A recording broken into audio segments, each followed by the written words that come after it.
We are from Smart Kids Pathashala. Today we are going to celebrate our traditional Telangana festival Batukamma.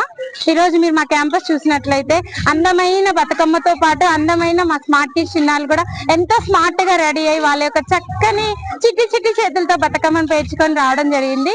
ఈ యొక్క బతుకమ్మ యొక్క traditional festival అంటే ఈ తెలంగాణ వచ్చాక ఇంకా ఎక్కువ మనకి ఇంపార్టెన్స్ వచ్చింది బతుకమ్మ మీద. That's why this is biggest traditional festival of తెలంగాణగా వచ్చింది. యాక్చువల్లీ మనం బతుకమ్మ పేర్చేది ప్రతి ఇంటికి ఒక ఆడపడుచుగా గౌరమ్మని ఆరాధిస్తూ అలా 9 రోజులు మా యొక్క దుర్గామాతకి పూజిస్తూ ఆ గౌరమ్మని ప్రతి రోజు ఆ ఇంటి నుంచి పంపించి నిమజ్జనం చేస్తూ ఉంటారు. ఈ యొక్క బతుకమ్మ సంబరాలు మనకి ఎంగిలి పూల నుంచి మొదలై సద్దుల బతుకమ్మతో అయిపోతుంది. ఆ తర్వాత మళ్ళీ మనం దుర్గామాతని నిమజ్జన కార్యక్రమం చూస్తూ ఉంటాం. అలాంటి ఈ యొక్క ట్రెడిషనల్ ఫెస్టివల్ మా స్మార్ట్ కిడ్స్ స్కూల్లో